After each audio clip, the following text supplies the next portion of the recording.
Mr. Hogan, before we proceed, I'd like to ask something. Oh, a question? Mm-hmm. I didn't realize you were actually following the conversation. Sweetheart, do us all a favor. Let the people who belong in this room do the talking. Gilbert turned his back to Dove completely and shifted his attention to the other investors. Now then, do any of our actual attendees have questions? Dove's gaze didn't waver from Gilbert. She remained poised, her hands resting lightly on top of the unsigned agreement. What Gilbert didn't know was that he had just spent 53 minutes ignoring the one woman whose signature could destroy everything he had spent his entire life trying to inherit. Before continuing, comment where in the world you are watching from, and make sure to subscribe, because tomorrow's story is one you can't miss. The elevator opened on the 42nd floor, and Dove Wermer Hartson already knew. She could feel it before she stepped off, before the doors parted, before the sharp smell of expensive coffee and new carpet hit her. She had been in enough rooms like this to recognize the atmosphere before she walked into it. Some rooms decide who you are the moment you arrive. She stepped out anyway. The conference room at Nova Bridge Technologies was the kind of room designed to make people feel small. Floor-to-ceiling windows, a mahogany table the length of a school bus, 14 leather chairs, most of them already filled with men in dark suits, who barely glanced up when Dove and her sister, Shane, entered. Dove was 37 years old. She ran a $2 billion firm.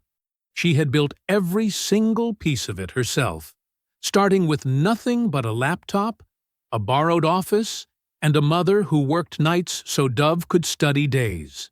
She wore a deep burgundy blazer and carried a black leather portfolio that held, among other things, the terms for a $700 million investment. Nobody offered her a seat. A woman, Carmela Lindstrom, Nova Bridge's head of investor relations, appeared with a tight smile and directed Shane toward the far end of the table. Shane was Dove's younger sister and her chief investment officer. She was 28, brilliant, and right now deeply unimpressed. She shot Dove a quick look as they were steered to the far end of the table, like they'd wandered in from the wrong floor. Dove said nothing. She sat. She placed her portfolio in front of her, folded her hands on top of it, and waited. At 9:03, Gilbert Hogan walked in. He was 34, sandy-haired, broad-shouldered, the kind of handsome that comes from good genetics and expensive grooming. He moved like a man who had never once in his life been made to feel unwelcome in a room. His suit fit perfectly. His smile was easy and wide and completely automatic. He went straight to the two white male analysts seated near the center of the table. "Marcus, good to see you, man. You make it in from New York last night?" Handshakes, laughs. A brief enthusiastic exchange about a golf course in Scottsdale. Then Peter Wendale, the company's chairman of the board, silver-haired, 66 years of connected money in his posture, rose halfway from his chair and extended a hand. Gilbert clasped it with both of his, the kind of greeting reserved for family. Dove watched. Neither man looked her way. She wrote one word in her portfolio. Small, clean letters in the upper right corner of the first blank page. Noted. Carmela began distributing presentation packets around the table. She placed one in front of Shane. She placed one in front of each of the male analysts. She walked directly past Dove without pausing.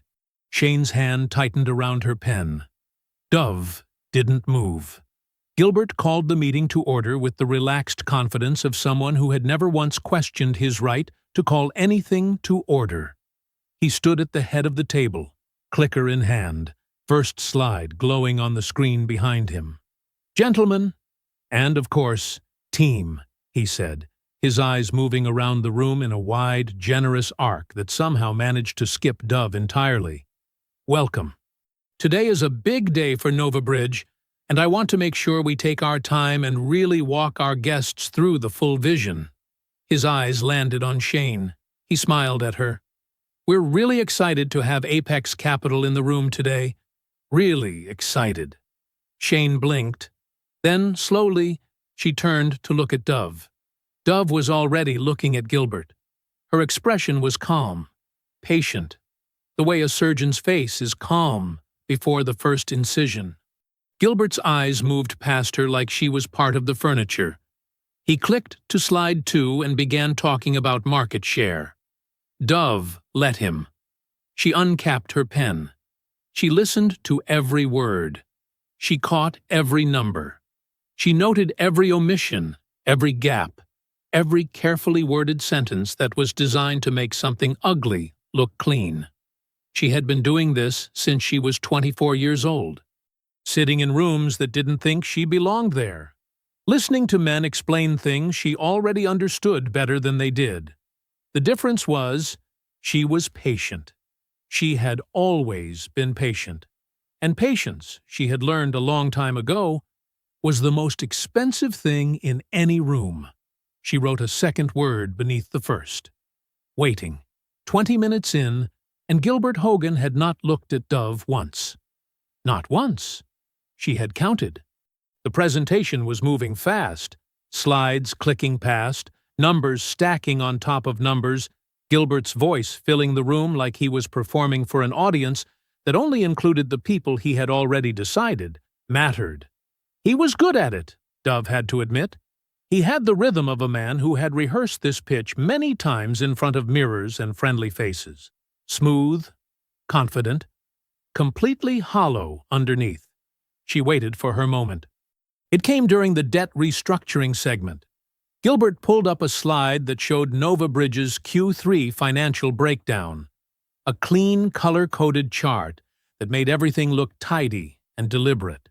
Dove had studied these numbers for 3 weeks. She knew where the bodies were buried. She leaned forward slightly and spoke with calm, measured clarity. "Can you walk us through the liability exposure in the Southeast Corridor?" It wasn't in the pre-meeting materials. The room kept moving. Gilbert kept talking. Not a pause, not a flicker, not even the small, polite acknowledgement of someone who had heard a question and chosen to defer it. He simply continued, mid-sentence, rolling directly from one point to the next, as though Dove's voice had been nothing but air moving through the room. Shane's head turned sharply toward her sister. Dove didn't react. She wrote in her portfolio, "Asked, ignored." 9:27 a.m. Carmela Lindstrom, stationed near the projector like a well-dressed sentry, shifted slightly and angled the next printed handout toward Shane. Not reaching across Dove, not acknowledging that Dove was sitting right there. Just redirecting. Smooth and practiced, the way you redirect water around a rock. Then Peter Wendell cleared his throat and leaned toward Shane with the relaxed confidence of a man who had never once been told he was wrong about anything. "I have to be honest with you," he said, not bothering to lower his voice. "We were expecting the principal on this account to be present today. Someone with the authority to actually move this forward. Is there any chance she's running behind? We really do need a decision-maker in the room." The words landed like a brick through glass. Shane went completely still. Dove was sitting directly across from him. 18 inches of mahogany table between them. Her name was on every document in that room. Her signature was on the letters of intent. Her firm's logo was printed on the cover of the meeting brief that Carmela had handed out 23 minutes ago. And Peter Wendell was asking Shane if the decision-maker was planning to show up. Shane opened her mouth. Dove touched her sister's wrist. Once. Light as a feather. Not yet. Shane closed her mouth. Her jaw was so tight Dove could see the muscle working beneath the skin. Peter waited 2 seconds, received only silence, and turned back to Gilbert with a small, satisfied smirk. The look of a man who had just confirmed exactly what he already believed. Gilbert clicked to the next slide. Dove raised her hand. "The Q3 liability gap I mentioned earlier," she said, her voice even and clear. "I'd like that addressed before we move forward." This time, Gilbert's eyes moved. He turned toward her with an expression that was somehow worse than being ignored. A slow, patient smile, the kind you give a child who has interrupted the grown-ups. "I love the enthusiasm," he said warmly, in a tone that made the word enthusiasm sound like a polite substitute for something far less kind. He turned immediately to the analyst 3 chairs down without missing a beat. "Hey, why don't you walk everybody through the Q3 summary? Nice and simple. Make sure the whole room is on the same page." Nice and simple. As though the question had come from someone who didn't understand the material. As though Dove had raised her hand because she was lost, not because she had identified a deliberate, specific omission buried in their financials. As though nice and simple was what she needed. The analyst shuffled forward in his chair and began reciting numbers Dove had already memorized. Shane pressed her pen against the notepad in front of her so hard the tip punched through the paper. Dove let the analyst talk. She wrote in her portfolio. Nice and simple. Redirected. Twice. Analyst used as a buffer. 9:34 a.m. She looked at Shane, just briefly. Just long enough for her sister to see the expression she had known her whole life. It wasn't anger. It wasn't hurt. It was something far steadier and far more dangerous than either of those things. It was recognition. "I see exactly what you are doing. I see every single piece of it. And I am writing all of it down." The analyst finished. Gilbert thanked him with genuine enthusiasm. The same enthusiasm he had never once offered Dove, and moved to the next slide. Dove turned to a fresh page. She had a feeling she was going to need it. 53 minutes. That was how long Gilbert Hogan had been talking. At the room, past Dove, around Dove, through Dove, without once directing a single meaningful word at the woman whose signature could end his career or save it. 53 minutes. Dove knew because she had written down the time when the meeting started. She wrote down a lot of things. It was a habit she had developed years ago, sitting in rooms exactly like this one. Documentation was its own kind of power. Quiet, patient, irrefutable. Gilbert was mid-sentence on Nova Bridge's 5-year infrastructure roadmap when Dove's phone buzzed against the table. She glanced at the screen. Then she silenced it without a word and set it face down. She wasn't the kind of woman who took personal calls in the middle of a meeting. That wasn't how she operated. That had never been how she operated. But someone, apparently, was not willing to wait. Because 30 seconds later, the conference room's landline rang. The sound cut through Gilbert's presentation like a fire alarm. Nobody moved for a moment. These lines almost never rang during booked meetings. Carmela Lindstrom recovered first, crossing to the credenza with a brisk, slightly irritated efficiency and lifting the handset. "Nova Bridge Technologies, this is Carmela." She stopped. Whatever was said on the other end, it erased the practiced calm right off her face. Her eyes moved immediately. Not to Gilbert, not to Peter, but across the table to Dove. Something flickered behind them. Confusion first. Then a look Dove recognized instantly. She had seen it 100 times, in 100 rooms. It was the look of someone rapidly revising their assumptions. Carmela crossed the room and held the handset out toward Dove. Her voice was careful now. Quieter. "Ms. Wermer-Hartson, it's Senator Aldridge's office. They say it's regarding the Friday allocation. They specifically requested you." The room went absolutely still. Not the polite professional stillness of people observing meeting etiquette. The frozen, airless stillness of people recalibrating everything they thought they knew. Gilbert's clicker hand lowered slowly to the table. Peter Wendale's chin came up a fraction of an inch. The two male analysts exchanged a quick glance, that they both immediately regretted. Dove stood, accepted the handset, with the unhurried ease of someone who received calls from senators' offices regularly, because she did, and stepped to the far end of the room. She kept her back straight and her voice low and professional. She spoke for less than 45 seconds. The only words that carried clearly across the room were the ones she didn't try to hide. Tell him the terms stay as filed. The full 700. Friday holds. She returned the handset to Carmela without ceremony, walked back to her seat, sat down, and looked at Gilbert. "I apologize for the interruption," she said. "Please continue." Nobody continued anything. Peter Wendale's hands, which had been loosely folded on the table, were now pressed flat against the mahogany.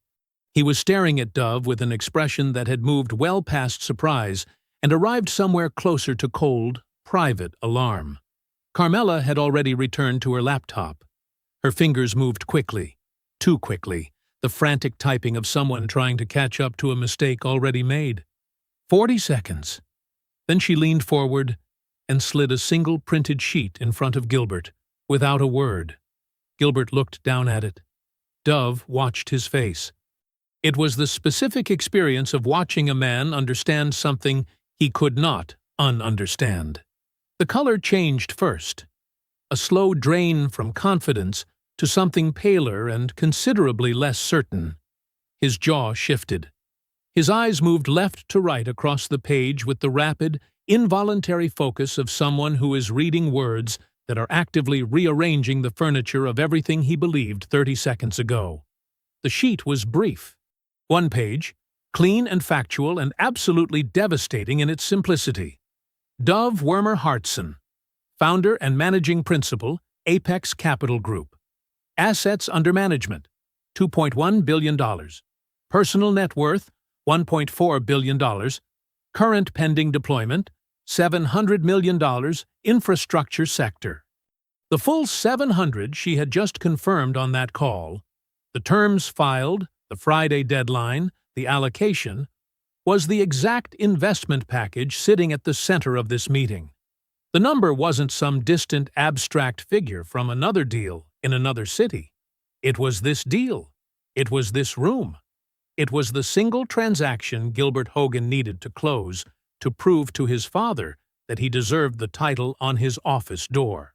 And the woman who controlled every dollar of it had been sitting at the end of his table for 53 minutes while he talked over her, around her, and through her like she was part of the wallpaper. Gilbert looked up from the sheet. Dove looked back at him.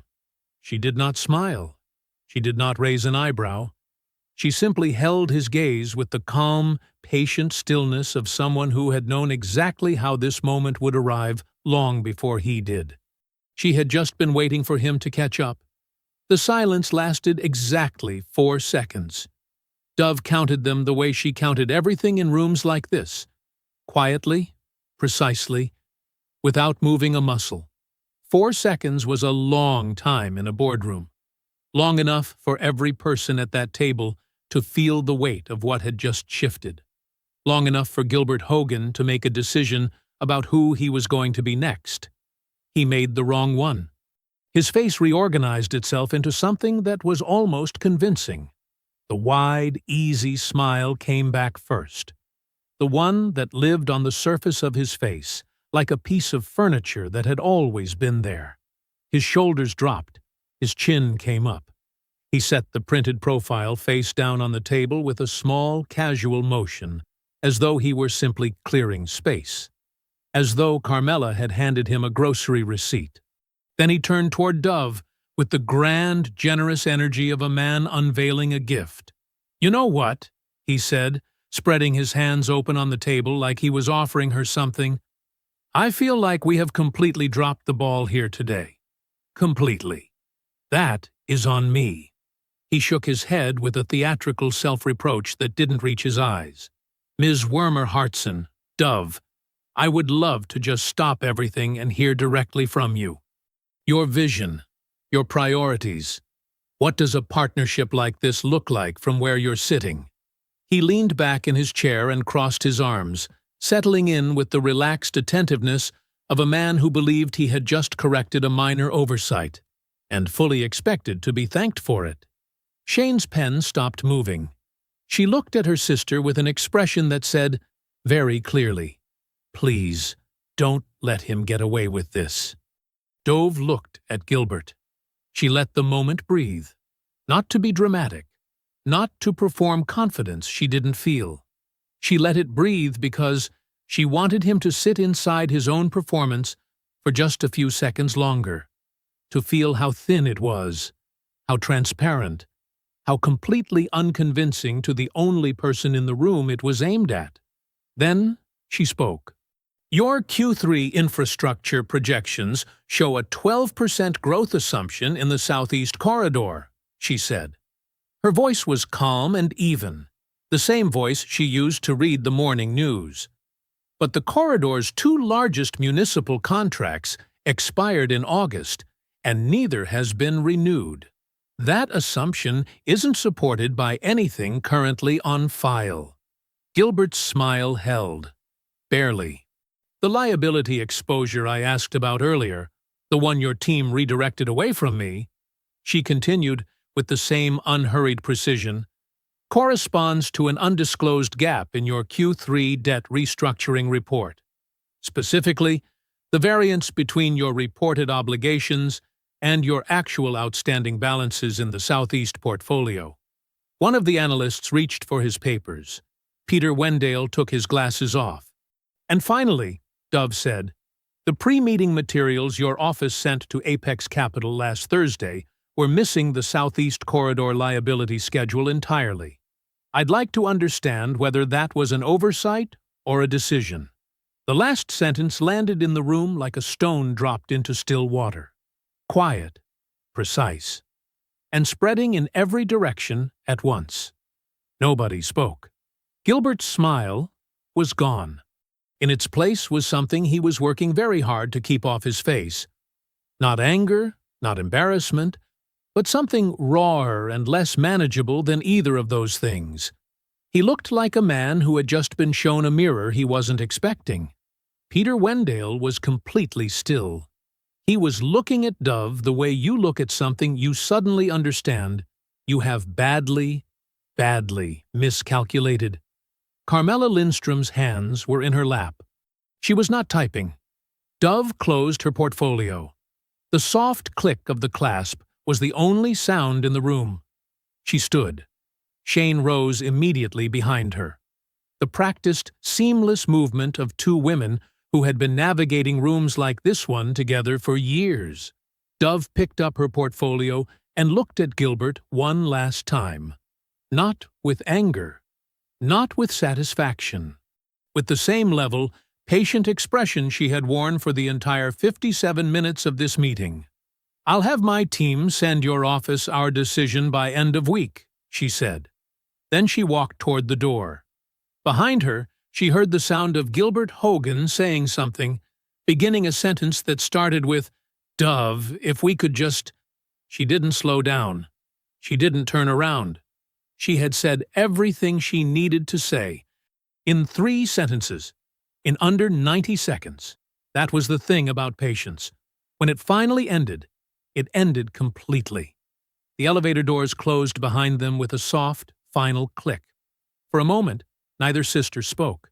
The floor numbers descended in silence. 42, 41, 40. Small amber lights blinking one after another like a countdown. The elevator was polished steel and expensive lighting, the kind designed to make you feel important on the way up and reflective on the way down. Dove stood straight, portfolio tucked under her arm, eyes forward. Shane stood beside her with her arms crossed tight against her chest, the way she had crossed them as a little girl when she was working very hard not to say something she couldn't take back. They made it to the 38th floor before Shane broke. "He talked over you 4 times, she said. Her voice was low and tight. 4. And Peter. That thing he said to me about the principal not being in the room." She stopped, pressed her lips together. "Dove, He was looking right at you when he said it. I know, Dove said. That wasn't accidental. I know that too. So we're pulling the investment. Dove looked at the descending numbers. We're sending them our decision by end of week, she said. Like I told them. Shane turned to look at her sister fully. That's not an answer. It's the only answer I'm giving right now. Shane exhaled through her nose. Sharp, controlled frustration. The specific sound of a woman who had grown up watching her older sister refuse to be rattled, and had never fully decided whether to admire it or be maddened by it. Usually both. The elevator reached the lobby. The doors slid open onto the wide, marble-floored entrance of Nova Bridge's building. All glass and polished stone, the kind of lobby designed to communicate importance to anyone walking through it. A security guard near the front desk looked up briefly and looked away. They walked out into the cool Chicago morning. Dove's town car was at the curb. Her driver, a quiet man named Earl who had worked for her for 6 years, stepped out and opened the rear door without being asked. Dove paused before getting in, tilting her face slightly toward the October air. Just for a second.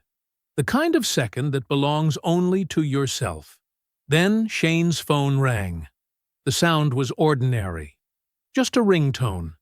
The same one Shane had used for 2 years. But something in the timing of it made Dove turn. She watched her sister's face as Shane lifted the phone to her ear, watched the small frown appear between her brows as she listened, watched the color change. 10 seconds. Maybe 12. Shane lowered the phone. She didn't say anything immediately. She looked at the screen, then up at Dove. And in that look, Dove saw something she had not seen on her sister's face all morning. Not during the ignored questions, not during Peter's insult, not during the full 57 minutes of deliberate erasure upstairs. She saw fear. Shane turned the screen toward her. It was a text from Ronald Osley. 4 lines. Clean and direct, the way Ronald communicated everything. Because Ronald had been a federal prosecutor for 14 years and had never once in his life used 3 words when 2 would do. Call me now. Someone leaked the Apex internal investment memo to Nova Bridge's board. Full terms. They know your floor, your timeline, and they know you need this deal. Call me. Dove read it once. Then she read it again. The morning air felt different suddenly. The same temperature, the same gray October sky, but with something in it that hadn't been there 8 seconds ago. A weight. The specific, familiar weight of a situation becoming larger and more dangerous than it appeared on the surface. The memo was not a general document. It was internal, restricted. It contained Apex Capital's maximum investment threshold, the absolute ceiling of what Dove was authorized to commit.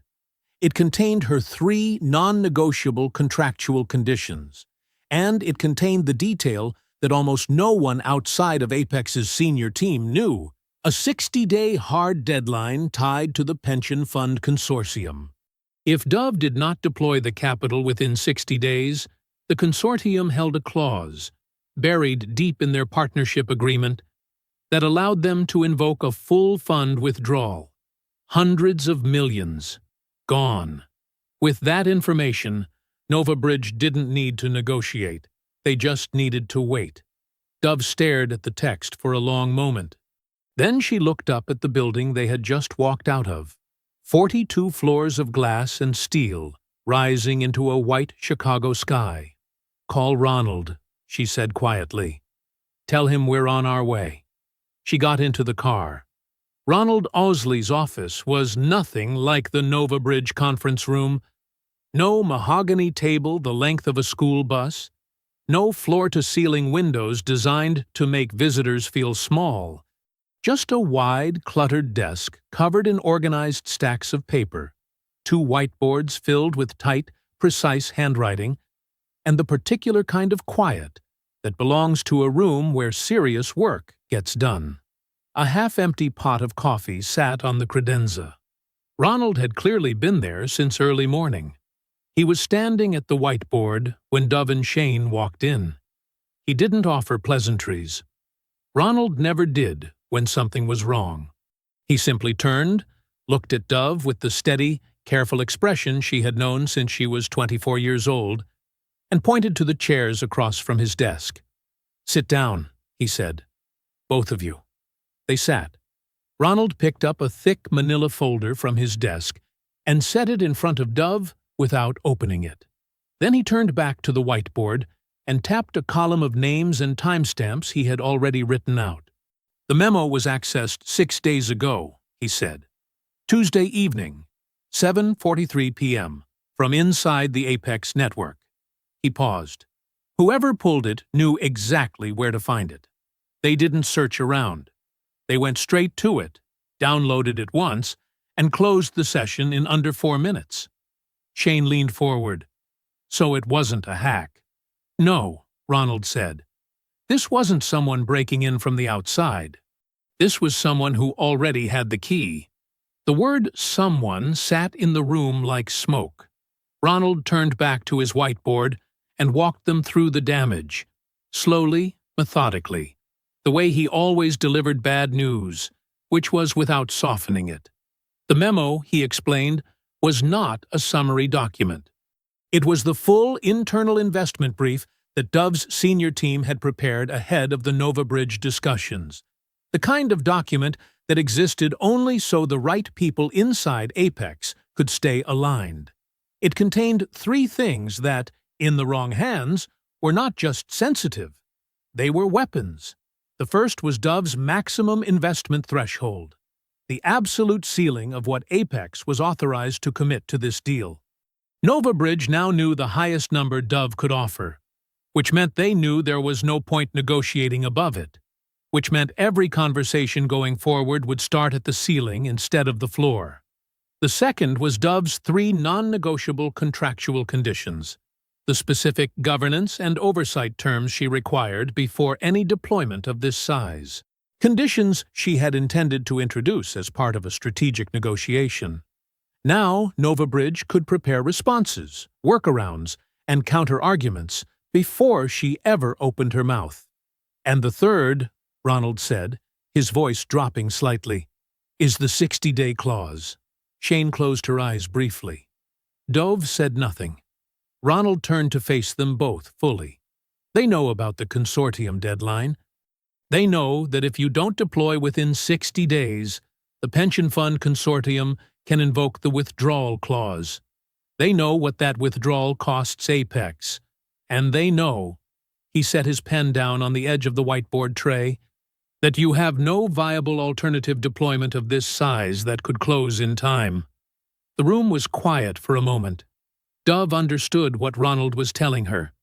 She had understood it in the car on the way over, working through the implications the way she worked through everything, systematically, without panic, looking at each piece and placing it where it belonged. Understanding a problem clearly was not the same as accepting it. It was simply the first step toward solving it. "With this memo," she said, "they don't need to negotiate." "No," Ronald said. "They just need to stall. Run out your clock. Let the consortium clause do the work for them." Shane pressed her fingers against her temple. "So, the whole thing this morning? Gilbert performing the big welcome, acting like he suddenly remembered she was in the room? That was already theater. They already knew they had the leverage." "Most likely," Ronald said. Dove picked up the manila folder and opened it. Inside was the access log, timestamps, user credentials, download records. She turned to the page Ronald had flagged with a yellow tab, a column of names, authorized personnel with access to the restricted investment brief. She ran her finger down the list. She stopped. The name sat there in plain black type, perfectly ordinary, completely unremarkable. Dean Scott, Head of Partnerships. Access confirmed. Tuesday, 7:43 p.m. Dove stared at it for a long moment. Then she closed the folder, set it carefully on Ronald's desk, and looked up at the whiteboard with the still, focused expression of a woman who has just located exactly where the problem began. Dove was at her desk by 7 the next morning. Her office at Apex Capital was on the 31st floor of a building 6 blocks from Nova Bridge, close enough that on a clear day you could see their glass tower from her window. She had chosen the location deliberately when she signed the lease 7 years ago. She had always believed it was useful to be able to see the places you intended to outlast. Ronald arrived at 7:15 with a cardboard coffee cup in one hand and a laptop bag over his shoulder. He didn't knock. He had never knocked. He set his coffee on the edge of her desk, opened his laptop, and turned the screen to face her. "I had my IT contact run the full overnight audit," he said. "Access logs, outgoing emails, phone records, everything." Dove looked at the screen. The evidence was not complicated. It was not ambiguous. It was the specific, clean, damning clarity of a man who had been careful enough to cover his tracks, but not careful enough to understand how thoroughly tracks could be uncovered. Dean Scott had accessed the restricted investment memo on Tuesday evening. They already knew that. What the overnight audit added was the next step. At 8:02 p.m., 19 minutes after accessing the document, he had forwarded it from his personal email account, not his Apex account, his personal one, to an address Ronald's contact had traced back to a consulting firm with one listed client, Nova Bridge Technologies. "There's more," Ronald said. He scrolled down. 2 phone calls, both from Dean's personal cell. First one was 12 days ago, 11 minutes, to a direct line registered to a Nova Bridge board contact named Wendell. Second one was 4 days ago, 6 minutes, same number. The day after the memo was forwarded. Shane was standing by the window with her arms folded. She had been standing there since Ronald started talking, very still, very quiet, in the way she got quiet when she was furious enough that moving felt dangerous. "He auditioned," she said. Her voice was flat. "He handed them our entire strategy as a job application." "That's what the timeline suggests," Ronald said. 4 years, Shane said, turning from the window. "Dove, he has worked here for 4 years. You brought him in. You promoted him. I know," Dove said. "We need to fire him. Today. Right now. And then we call our legal team and we—" "No." The word was quiet, completely final. Shane stopped. "What?" Dove leaned back in her chair and looked at Ronald. "If we fire him today, Nova Bridge knows within the hour that we found the breach. They pull Dean out of the equation. They deny everything, and we spend the next 6 weeks in discovery while our 60-day clock runs down to nothing." She paused. "We don't fire him." Ronald was already nodding slowly. He had worked with Dove long enough to know when she was 3 moves ahead and was waiting for the board to catch up. "We promote him," Dove said. Shane stared at her. "You cannot be serious. A new role, special projects, something that sounds important, keeps him close, and gives us complete visibility into everything he communicates." Dove turned her pen over once in her fingers. "And then we feed him information. Carefully selected, completely false information about our timeline, our revised offer terms, and our backup plan. He takes it straight to Nova Bridge. You want to use him as a pipeline," Ronald said. "I want to turn their weapon into mine," Dove said simply. The room was quiet for a moment. Shane pressed her fingers to her forehead. "Dove, if this goes wrong—" "Document everything," Dove said to Ronald. "Every piece of false information we feed him, every communication, every timestamp. We build the record while he builds his case against himself." She stood, straightening her jacket. "By the time he realizes what happened, we won't need to fire him. He'll have done it to himself." Ronald picked up his coffee. I'll have the framework for the civil complaint ready within the week, just in case. Have it ready sooner, Dove said. She walked out of her office, down the corridor, and stopped in front of the closed door with the nameplate that read Dean Scott, Head of Partnerships. She could see him through the narrow glass panel beside the door, sitting at his desk, coffee in hand, completely unbothered. The specific ease of a man who believed he had not been caught. She knocked twice, light and friendly. Dean looked up. His expression arranged itself into its usual pleasant professionalism. Dove opened the door and smiled warmly. "Dean," she said, "I've been thinking about your future here." It arrived 2 days after Dean's promotion. A courier. Not an email, not a fax. An actual courier in a dark jacket, with a sealed envelope bearing the NovaBridge corporate seal pressed into burgundy wax. The kind of delivery designed to communicate something beyond its contents. A statement of formality. A declaration that whatever came next was official and deliberate, and had been decided by people who believed they were untouchable. Dove's assistant brought it to her at 10:47 a.m. without comment. Dove set down the report she was reading, picked up a letter opener and sliced the envelope clean across the top. She read it once. Then she called Ronald. He was there within the hour. The document was 4 pages, dense with legal language and corporate courtesy. The kind of writing designed to make something ugly look reasonable by dressing it in enough formal vocabulary that you had to read it twice to find the knife. Dove had read it 3 times by the time Ronald arrived. She knew exactly where the knife was. She set it in front of him without a word. Ronald read in silence.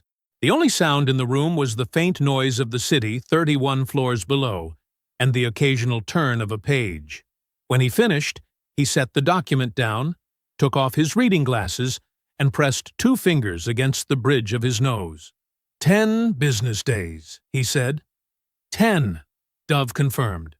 The ultimatum was structured around 2 options presented as though they were equally reasonable. Option 1, Apex Capital accepts NovaBridge's original investment terms as written, which meant surrendering the board observer rights Dove had negotiated, eliminating all 3 of her contractual conditions, and accepting a governance structure that gave NovaBridge's leadership virtually unchecked authority over how the capital was deployed. Option 2, if Apex Capital declined or failed to respond within 10 business days, NovaBridge would release a formal public statement to the financial press, citing the breakdown of discussions due to, and here was the phrase, buried in the 3rd paragraph like a splinter beneath clean skin, incompatible investment philosophies, and concerns regarding principal-level decision-making capacity. Ronald tapped the phrase with 1 finger. "You understand what that means in this industry." "Tell me anyway," Dove said. "I want to hear it out loud." Ronald leaned back. In finance, that phrase is a code. It doesn't say anything legally actionable. It doesn't have to. What it communicates to every institutional player, every board, every fund manager who reads it is this. Apex Capital's principle is difficult, unstable. Not someone you want controlling large capital in a high-stakes partnership. He paused. It poisons the well, not just for this deal, for the next 12 months of deal flow, maybe longer. And the decision-making capacity line, Shane said from the corner of the room. Her voice was carefully controlled. That's aimed specifically at Dove, not the firm, her. "Yes," Ronald said simply. Shane stood up. "That is not a counter-proposal. That is a threat." "That's exactly what it is," Ronald said. "And it's been used before." He turned back to Dove. "I pulled Peter Wendale's history while I was waiting for the car. 2 prior instances. A female-led infrastructure fund out of Atlanta, 2019. A women-owned investment group in Boston, 2021. Both times, the same language, the same 10-day window, the same public statement when they didn't comply." "Did it work?" Dove asked. "Both times," Ronald said. The Atlanta Fund lost 2 institutional partners within 90 days of the statement. The Boston Group folded their infrastructure division entirely within a year. The room was quiet. Gilbert Hogan's name was printed at the top of the letterhead, his signature at the bottom, clean and practiced. But the architecture of this document was not Gilbert's. Gilbert was 34 years old and desperate to close a deal to impress his father. This was not desperation. This was a calculated, practiced demolition, the work of a man who had done this before, who knew precisely how much damage the right words in the right publication could do to a woman in finance, and who had used that knowledge as a weapon more than once. This was Peter Wendell. Dove picked up the document, read the 3rd paragraph one more time, and then set it on the corner of her desk with the careful, deliberate placement of something she intended to keep. Evidence had its own value. She had learned that a long time ago. She turned to face the Chicago skyline through the floor-to-ceiling window.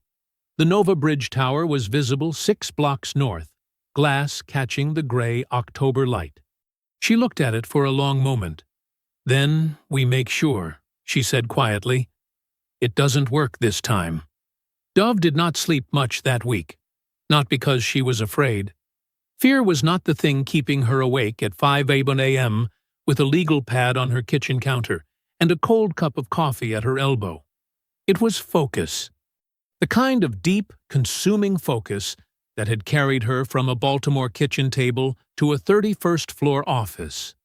The kind that didn't leave room for rest when there was still work to be done. She had 10 business days. She intended to use every single one of them. The first move was Ronald's. She called him the morning after the courier letter arrived and gave him one instruction: pull every SEC quarterly filing NovaBridge had submitted in the last 5 years and go through them line by line. Not for general irregularities. For the Southeast Corridor specifically, the liability gap Dove had raised in the meeting, the one Gilbert had redirected away from her with a patronizing smile and an analyst's rehearsed detour. Ronald called back on the 3rd day. "Dove," he said, and his voice had the particular, careful quality it took on when he was about to say something significant. "Your instinct was right. The Southeast Corridor gap isn't isolated. I've found 3 separate quarterly reports: Q3 2 years ago, Q1 last year, and Q2 this year, where the liability exposure was materially understated. Not rounding errors, not accounting adjustments. Deliberate omissions." Dove pressed the phone closer. "Peter's signature?" "On all 3, Ronald said. She wrote it down, underlined it twice. Alone, Ronald explained, each instance was defensible in court. A skilled attorney could argue oversight, misclassification, clerical error. But 3 instances, across 3 separate reporting periods, each understating the same specific liability corridor, each signed by the same man. That was not an accident. That was a pattern. And patterns, Ronald said, were what the SEC's Enforcement Division lived for. "How solid is it?" Dove asked. "Solid enough to file," Ronald said. "I'll have the referral package ready within the week." The second move was quieter. Dove made 2 phone calls on a Tuesday afternoon, both to women she had met years earlier at an institutional investment conference in Washington. She had not spoken to either of them recently, but in this industry, the right relationships had long memories. The first was a woman named Patty Oscar, a sovereign wealth fund advisor based in New York, who had considered a partnership with NovaBridge 3 years prior. The second was Margaret Hazen, a pension fund manager out of Atlanta whose firm had evaluated a NovaBridge infrastructure proposal in 2021. Both women had non-disclosure agreements. Both women also had something NDAs could not silence: the willingness to confirm, off the record and through careful language, that their experiences with NovaBridge's leadership had followed a pattern that felt very familiar when Dove described it. Neither woman would speak on record, Not yet. But Dove had already been in quiet contact with a journalist at the Wall Street Journal, a woman named Claire Stevens, who covered institutional investment and had been building a piece on gender bias in infrastructure finance for several months. Claire had sources, she had documentation. What she needed was the thread that tied it all together into something publishable. Dove gave her Patty's and Margaret's names. She made no promises and issued no instructions. She simply said, "I think they have something to tell you. Whether they tell you is their decision." Claire Stevens called back 48 hours later. Both women had agreed to speak. Margaret Hazen had agreed to go fully on record. Dove thanked her and ended the call. The third move was the most satisfying. Dean Scott had settled comfortably into his new special projects role, which was to say, he had settled comfortably into the business of believing he was invisible. He attended his new briefings. He smiled in the hallways. He sent Nova Bridge everything Dove gave him. That week, Dove gave him 3 things: a falsified revised timeline suggesting Apex was close to identifying an alternative deployment, a fabricated counteroffer figure $20 million below her actual floor, and a memo, carefully constructed, thoroughly false, indicating that the pension fund consortium had granted an informal extension on the 60-day deadline. None of it was true. Every word of it was time-stamped, documented, and stored in Ronald's growing file. Within 72 hours, Nova Bridge's behavior shifted in ways Dove's contacts confirmed. They stopped pushing. They slowed their response times. They believed they had more runway than they did. They were wrong. Ronald looked up from his legal pad on Friday evening. The whiteboards behind him were covered in neat columns. Evidence categories, filing timelines, contact names, documented instances. He set his pen down, looked at Dove across the desk. "Dove," he said quietly, "I think we have them." Dove looked at the whiteboards for a long moment. "Not yet," she said, "but soon."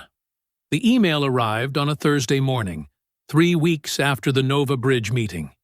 It came not from Gilbert Hogan, not from Peter Wendell, not from Carmela Lindstrom.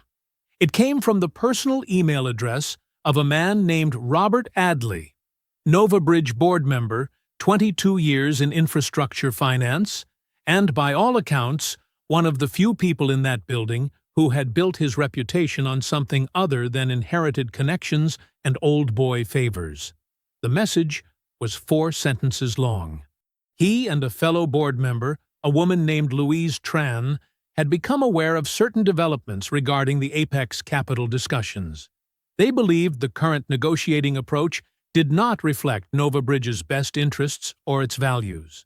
They would like to meet with Dove directly, without Gilbert, without Peter, without any member of current executive leadership present, at her office, at her convenience. Dove read it twice. Then she forwarded it to Ronald with a single line. "Thoughts?" Ronald called within 10 minutes. His voice was measured, but she could hear something underneath it. The careful, controlled excitement of a man who had been building towards something and could now see the finish line. "The board is fracturing," he said. "Adley has been skeptical of Gilbert's leadership for months. I've heard it through 2 separate contacts.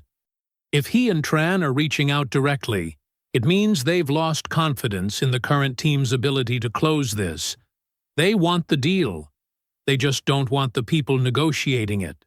Which means," Dove said. "Which means Gilbert and Peter are being cut out by their own board," Ronald said. "Dove, this is exactly where you need them to be." She replied to Adley's email that afternoon. Confirmed availability. Suggested the following Tuesday at 10:20 a.m. His response came back in under an hour. "Confirmed. We'll be there." That evening, Dove called Shane from home. Not from the office. Not on the work line. From her living room, shoes off, feet tucked under her on the couch, a glass of water on the coffee table that she kept forgetting to drink. The kind of call that had nothing to do with deal structures or legal filings or carefully documented evidence files. Shane answered on the second ring. "How are you?" "Tired," Dove said. "Good tired." "The board email." "Yeah." Shane was quiet for a moment. Then, "Mama would have something to say about all of this." Dove laughed. It was a real laugh, the sudden, unguarded kind that surprised her when it came. She would have said something short and devastating, and then gone back to whatever she was doing. She always did that, Shane said, and there was warmth in her voice and something softer underneath it. "Remember when you got your first rejection from Wharton and she just looked at you and said, 'So you'll apply again?' and then went back to folding laundry?" "Didn't even put the shirt down," Dove said. They were quiet together for a moment, the comfortable quiet of two people who had shared enough history that silence between them had its own texture. Dove thought about that kitchen table, the one in Baltimore where she had sat at 22 years old, filling out her Wharton application for the second time, while her mother's night shift bus schedule was pinned to the refrigerator with a magnet shaped like a pineapple. She had told herself that night that she would build something. She hadn't known exactly what. She had just known it would be hers. "We're close, Shane," she said. "I know," Shane said. "I know we are." They talked for another 20 minutes about nothing important. A television show Shane had been watching. A restaurant near Dove's building that had changed its menu. A memory about their mother that made them both laugh again. For 20 minutes they were not executives, not strategists, not two women 3 weeks into the fight of their professional lives. They were just sisters from Baltimore. Dove was at her desk by 8 the next morning, Adley's confirmation email open on her screen, a fresh legal pad in front of her as she prepared her notes for Tuesday's meeting. The door to her office opened. It was Shane. She was standing in the doorway, with her phone in her hand, and an expression Dove had not seen on her face since that elevator ride 3 weeks ago. The color drained from her cheeks, her jaw set with the particular tightness of someone working very hard to hold something together. "Dove!" Something in her voice made Dove set her pen down. Shane crossed the room and held out the phone. "Peter Wendell just released a statement to the financial press," she said. "Dove, it's bad." Dove took the phone. She read the statement standing up, the way you absorb a blow better on your feet than sitting down. Shane stood across from her, arms folded, watching her sister's face the way you watch a building during an earthquake, looking for the cracks. There were none. Not on the outside. Peter Wendell's statement was 3 paragraphs. Clean, formal, and precisely devastating. It did not use offensive language. It did not make accusations it couldn't technically defend. It was far smarter than that. It used suggestion the way a surgeon uses a scalpel. Thin, targeted, designed to cause maximum damage in the places that mattered most.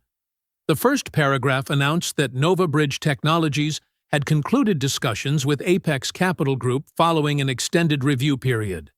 Standard language. Expected. The second paragraph was the weapon. It expressed NovaBridge's commitment to partnerships built on aligned governance values and stable principal-level leadership, and noted that the discussions had ultimately revealed concerns regarding decision-making authority and internal oversight structures within Apex Capital. The third paragraph wished Apex Capital well in its future endeavors. Dove set the phone on her desk. "Decision-making authority," Shane said, her voice trembling at the edges. "Internal oversight structures. Dove, they're telling every institutional player in this industry that you don't have control of your own firm. I know what they're saying. And the timing. Releasing it the morning after Adley emails you directly? Peter found out about the board contact. He's trying to burn the ground before you can stand on it." Dove didn't answer. She was already thinking. She moved to her window and looked north toward the NovaBridge Tower, 6 blocks away, glass catching the gray morning light the same way it always did. Her phone began ringing at 11:40 a.m. By noon, it had rung 9 times. Institutional partners, board observers, 2 fund managers she had worked with for years, asking careful, diplomatic questions that were really just one question dressed in different clothes. Is everything all right over there? She returned every call. Her voice was steady. Her answers were measured. She gave nothing away. At 1:15 p.m., 3 major financial news outlets published pieces that clearly drew from Peter's statement. Not front-page stories. They didn't need to be. They were placed in the industry sections where the people who mattered would find them without searching. The language mirrored Peter's carefully. Sources close to the deal. Questions regarding principal oversight. He had cultivated these journalists for years. Dove had known he had them. She had not known he would move this fast. By 2:00 p.m., she had 17 missed calls. At 4:12 p.m., her email notified her of an incoming document from the Pension Fund Consortium's legal team. She opened it. The consortium was invoking their reputational concerns provision, a clause buried deep in the partnership agreement that allowed acceleration of the 60-day deadline if a third-party statement raised material questions about Apex Capital's leadership stability. Peter had known about that clause. Dove was certain of it now. The statement hadn't just been a reputation attack. It had been a key, custom cut to fit a specific lock. She no longer had 60 days. She had 14. She was still reading the legal notice when her assistant appeared in the doorway. "Ms. Wermer-Hartson," he said carefully, "there's something on the newswire you need to see." He handed her a printed page. Dean Scott had issued a public statement. He had resigned from Apex Capital, effective immediately, and had provided a comment to 2 financial publications. The comment described Dove as an erratic decision-maker who had allowed personal grievances to override professional judgment and had single-handedly collapsed a transformative deal that would have benefited everyone involved. It was the false intelligence she had fed him, woven throughout, the fabricated timeline, the invented alternative deployment, the fake consortium extension, all of it embedded in his statement as though it were fact. Every false detail was traceable. Every timestamp existed. The proof that he had obtained that information by betraying her confidence was sitting in Ronald's files right now. But proof took time, and the damage was already moving. Dove stood at her window as the city began switching on its evening lights, block by block, the skyline slowly brightening against a darkening sky. 17 missed calls, a 14-day window, a statement built on stolen intelligence, 3 financial outlets amplifying a lie. She stood there for a long time. She did not move. She was not defeated. She knew the difference between devastated and defeated, had known it since she was 22 years old at a kitchen table in Baltimore, filling out an application for the second time after the first one came back wrong. She picked up her phone and called Ronald. He answered on the first ring. "I saw it," he said. "Good," Dove said. "Then you know what comes next." She drove to Baltimore alone. She didn't plan it. She finished Ronald's call, stood at her office window until the last light in the Nova Bridge Tower went dark, and then she got her coat, told Earl she wouldn't need the car, and walked to the parking garage. She drove south out of Chicago, onto the interstate, into the night. 4 hours and change.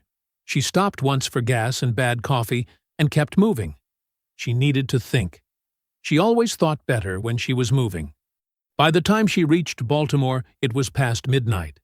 The old neighborhood was quiet. The particular quiet of streets that have seen enough that nothing surprises them anymore. She parked in front of the row house she had grown up in and still owned, the one she had bought from her mother 8 years ago, so her mother would never have to worry about a landlord. again. The lights were off. The street was still. She let herself in with her key. She did not turn on many lights, just the one above the kitchen table, a small, warm circle of yellow in the dark. She sat down, opened her laptop, and went to work. She had 3 hours before Ronald would be up. She used all of them. The thing about Dean Scott's statement was that he had made a specific, critical mistake. He was a man who believed he was the smartest person in any room he entered, and that belief had made him careless in the way that only truly arrogant people are careless. Not in small ways, but in the one catastrophic way that undoes everything. He had used her words against her. The fabricated timeline, the invented alternative deployment, the false consortium extension. Dove had constructed each piece of false intelligence with precision, feeding it to Dean through his new special projects role over a period of carefully spaced days. Each piece had been documented the moment it left her hands, time-stamped, logged, stored in Ronald's files with the methodical care of someone who had known, from the beginning, that this was where it was going. Dean's public statement repeated those fabrications as established fact, which meant every false claim in his statement could be traced directly and irrefutably to information he had obtained by stealing from Dove and used to publicly destroy her. That was not just a civil matter. That was a case. She spent the first hour building the timeline document, a clean, chronological record of every piece of false intelligence she had created, the date she fed it to Dean, the documented method of delivery, and the corresponding line in his public statement where he had deployed it. Side by side, irrefutable, the kind of document that required no explanation because it explained itself completely. The second hour she spent reviewing Ronald's SEC referral package, which he had emailed her as a PDF attachment 3 days ago and which she had read twice already. She read it a third time now. 47 pages, 5 years of Nova Bridge quarterly filings, 3 instances of material omission, Peter Wendale's signature on everyone. The Southeast Corridor liability gap she had identified in the meeting, the one Gilbert had redirected away from her with his nice and simple comment, was the first thread. Ronald had pulled it and found the whole fabric coming apart. The referral was airtight. She knew it. Ronald knew it. She approved the final language on page 31 and marked it ready to file. The third hour she spent reading Claire Stevens's draft Wall Street Journal piece, which Claire had sent for a final courtesy review the previous week. Dove had asked for 48 hours to consider it. She had taken longer than that because everything else had been burning. She read it now in the quiet of her mother's kitchen, under the small warm light, with the kind of concentrated attention the piece deserved. It was good. It was more than good. Claire had done the work, the documented pattern, the timeline, the on-record testimony from Margaret Hazen, the confirmed off-record account from Patty Oscar, the language analysis comparing Peter's public statements across 3 separate cases spanning 11 years. She had not sensationalized it. She hadn't needed to. The facts were sensational enough on their own. Dove typed one line in response, "You have my authorization. Run it when you're ready." She sent the email at 5:47 a.m. Then she closed the laptop and sat back in the chair, her mother's chair, at her mother's table, in the kitchen where she had sat at 22 years old and told herself she would build something that was entirely hers. She looked at the wall across from her. Her mother's embroidery, framed in plain wood, hung exactly where it had always hung. "Still I rise." She picked up her phone and called Ronald at exactly 6 a.m. He answered before the second ring. She had known he would. Ronald had never once in 20 years made her wait when it mattered. "The timeline document is in your inbox," she said. "The SEC referral is approved and ready to file. And I've authorized the journal piece." A brief pause on his end. Not hesitation. just Ronald absorbing the full weight of what she was saying. "All three," he said. "Today." "All three," Dove said. "Do it now." "Understood," Ronald said. She set the phone on the table. Outside, the Baltimore sky was beginning to change, the deep dark of 6 a.m. giving way to the first thin gray light of morning, slow and quiet and completely indifferent to the battles of the people below it. Dove wrapped both hands around her coffee cup and watched the sun come up. Ronald filed at 9:01 a.m. sharp. 47 pages. 5 years of evidence. 3 documented instances of material omission across Nova Bridge's quarterly SEC filings, each one understating the same Southeast Corridor liability exposure, each one bearing Peter Wendell's signature at the bottom like a confession he had signed without knowing it. Ronald had formatted the referral package with the precise, unadorned clarity of a former federal prosecutor. No dramatic language, no editorial commentary, just facts arranged in an order that made the conclusion completely unavoidable. The SEC's Chicago Regional Office acknowledged receipt at 9:23 a.m. By 11:00 a.m., they had opened a preliminary inquiry. Ronald texted Dove 2 words, "It's open." She was sitting at her Chicago office desk when the text arrived, back from Baltimore since early morning, jacket on, legal pad in front of her. She read the message, set the phone down, and kept working. There was no celebration. There was no exhale of relief. There was only the next thing, and the next thing after that. She had learned a long time ago that the moment you stop moving is the moment the ground catches up with you. What mattered about the preliminary inquiry was not what it contained. It was what it was. The moment the SEC opened it, the inquiry became a matter of public record, visible, searchable, permanent. Every institutional investor, every board member, every financial journalist who ran Peter Wendell's name through a database would find it sitting there like a stone in clean water. Not an accusation, not a rumor, a federal filing, official, documented, irrefutable. Peter Wendell's careful, practiced reputation, 30 years of cultivated credibility, board seats, and old boy relationships had just developed a crack that no press statement could seal. The Wall Street Journal piece published at 7:00 a.m. Thursday morning. Claire Stevens had timed it deliberately. Early enough to own the morning news cycle, late enough in the week that it would carry through the weekend when financial readers had time to sit with it. The headline was clean and direct. No sensationalism. No inflammatory language. Just the specific, documented truth, laid out in the particular devastating style of a journalist who understood that facts, properly arranged, were more damaging than any opinion.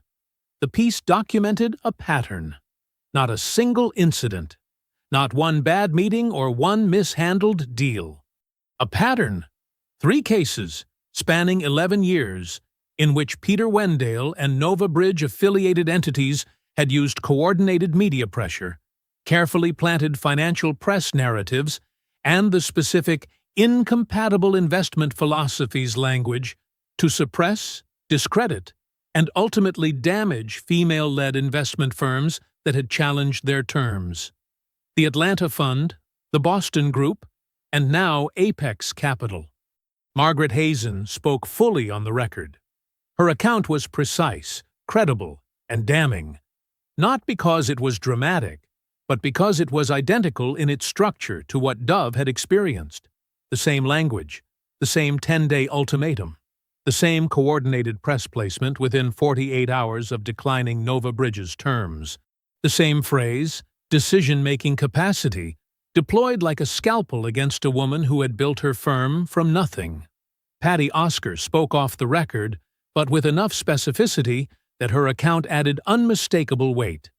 Claire had also obtained, through sources Dove was not asked to identify, internal Nova Bridge communications showing that the incompatible philosophies language had been drafted by Peter Wendell personally, not as a response to any actual incompatibility, but as a prepared template, ready to deploy against any investment principal who declined his terms.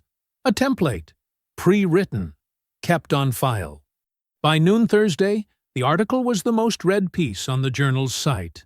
Dove's assistant brought her a printout without being asked. She read it at her desk and set it in the growing file beside Ronald's SEC referral. By Friday morning, 17 other outlets had republished or referenced it. 3 television financial news programs ran segments. The language shifted noticeably. Peter Wendell's name was no longer preceded by respected or veteran. It was preceded by embattled.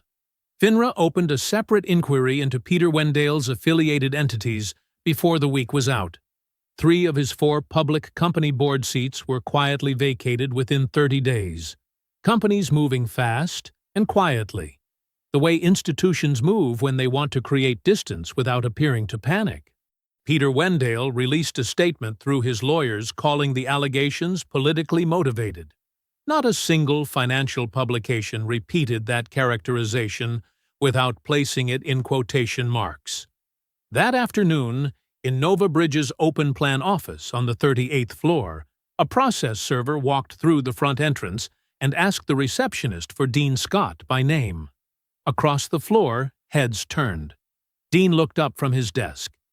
The process server crossed the room and placed the civil complaint in his hands at 10:15 a.m. on a Tuesday.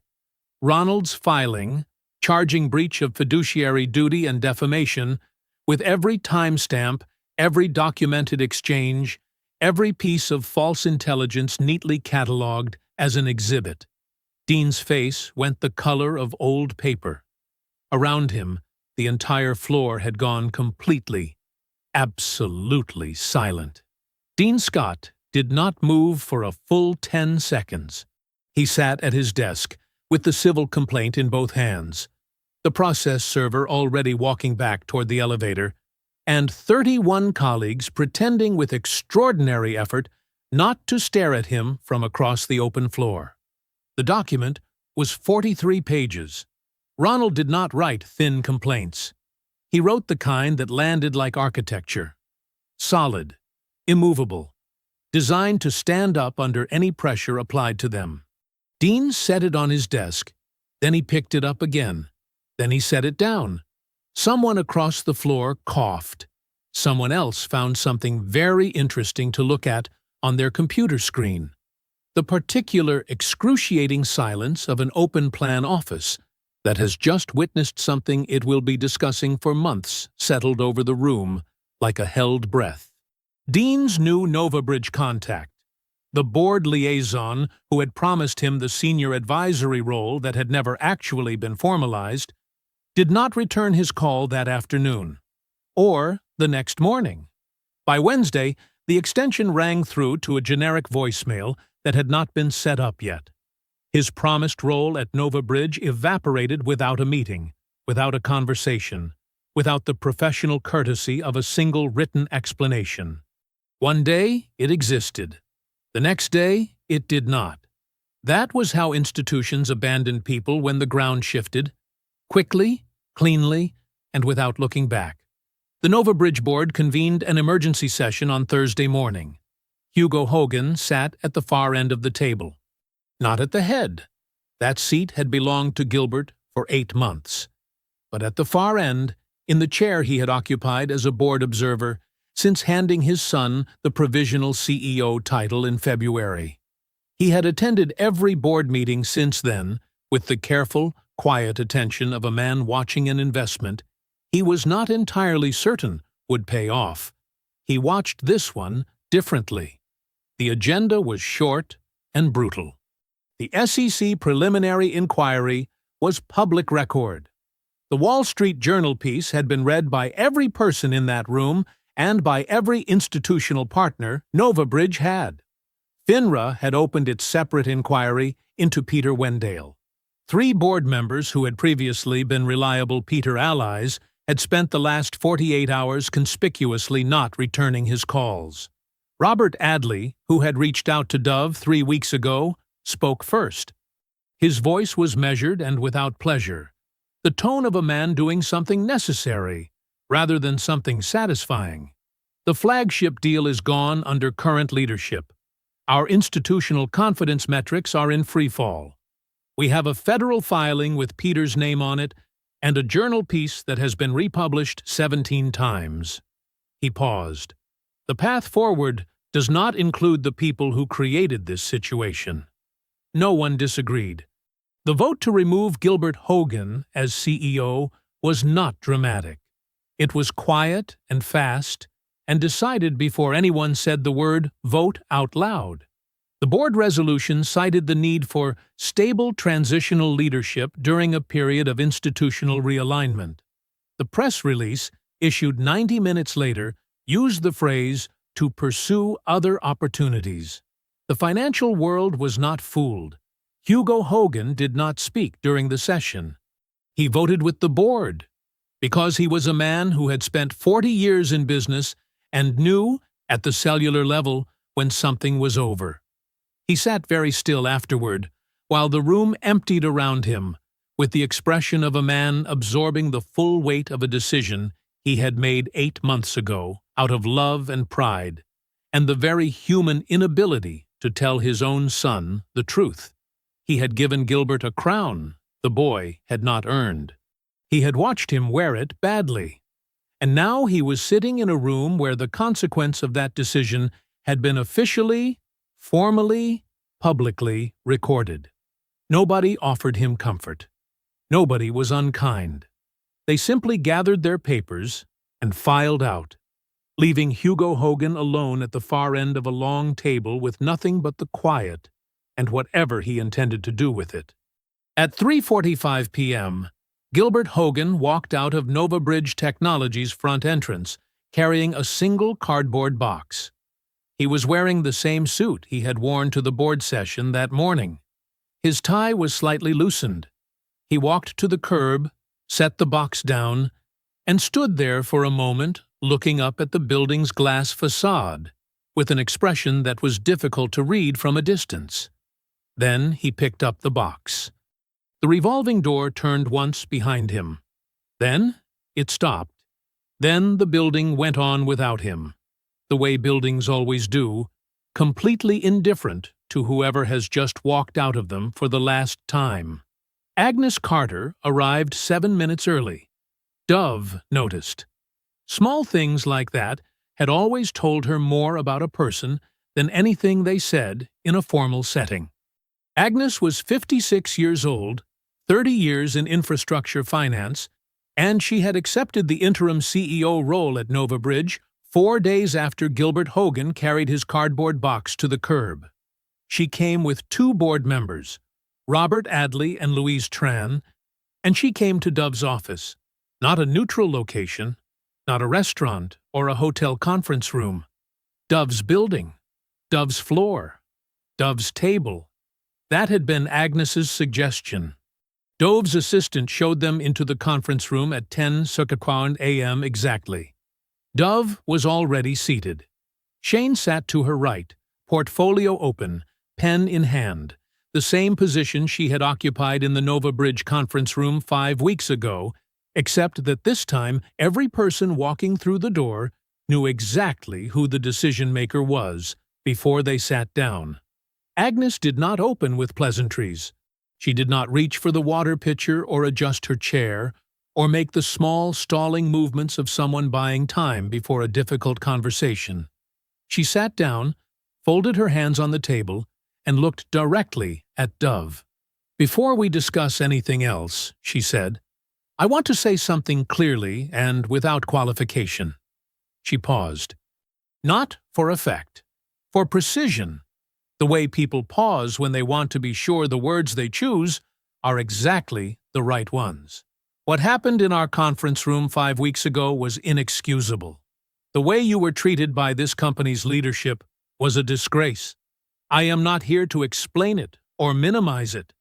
I am here to tell you, on behalf of this board, that we know what it was, and we are sorry." The room was quiet. Shane looked at her sister. Dove held Agnes's gaze for a long moment, long enough to confirm that the words were not performance, that they were not the careful, lawyer-approved language of an institution managing liability. They were just the truth, spoken plainly by a woman who understood the value of saying it out loud. "Thank you," Dove said. Then she opened her portfolio. The negotiation took 2 hours and 14 minutes. It was not contentious. That was the thing about coming to the table after everything had already happened. There was no posturing left, no leverage games, no carefully constructed ultimatums delivered in embossed envelopes. Just two professionals working through the terms of an agreement with the clear-eyed efficiency of people who understood exactly what they both needed and exactly what it would take to get there. Dove's 3 contractual conditions were reinstated without negotiation. Board observer rights were fully restored. The governance reform clause, requiring NovaBridge to establish an independent oversight committee with external members, was accepted by Adley and Tran before Dove finished explaining it. The governance clause had not been in the original terms. Dove had added it after everything that had happened. It was not punitive. It was structural, the kind of change that outlasted any single deal, any single leadership team, any single moment of reckoning. It meant that what Gilbert and Peter had built, the particular, practiced culture of unchecked authority that had made all of this possible, could not simply reassemble itself under new names once the attention moved on. Agnes signed it without hesitation. "It's the right thing," she said simply. "It should have been there from the beginning." At 12:14 p.m., both parties signed the final agreement. $700 million. Dove's terms, every one of them. Ronald's text arrived at 6:43 p.m. Dove was sitting at the Baltimore kitchen table when her phone lit up on the worn wooden surface. She had driven down after the signing. Not because she needed to, not because anything required her presence there. Just because it was the right place to be at the end of something this large. Shane sat across from her, shoes off, a cup of tea going cold at her elbow. They had been talking about nothing in particular for the last hour. The easy, rambling conversation of two people who had been through something together and were quietly coming down the other side of it. Dove's phone buzzed. She picked it up. Ronald's message was 11 words. Clean and direct, the way Ronald communicated everything that mattered. "Ink is dry. 700 million. Your terms. All of them." She set the phone down. Shane looked at her. "Well?" Dove looked up at the wall above the kitchen counter. The embroidery hung exactly where it had always hung. Plain wood frame, slightly crooked. Her mother's careful stitching in dark thread against pale fabric. "Still, I rise." She had looked at those words at 22, filling out a second application at this same table, while her mother's night shift schedule was pinned to the refrigerator. She had looked at them at 27, the first time a bank told her no. At 30, the morning she signed Apex Capital's incorporation papers alone in a rented office, with a broken chair and a plant she kept forgetting to water. She looked at them now. "Well," she said. She picked up her coffee, took a slow, unhurried sip, and smiled. The real kind. The private kind. The one that belonged only to her, to this kitchen, to the woman who had stitched those words into fabric because she wanted her daughters to have something to look at on the hard days. The one no boardroom had ever gotten to see, and never would. If you enjoyed the story, leave a like to support my channel, and subscribe so that you do not miss out on the next one. On the screen, I have picked 2 special stories just for you. Have a wonderful day.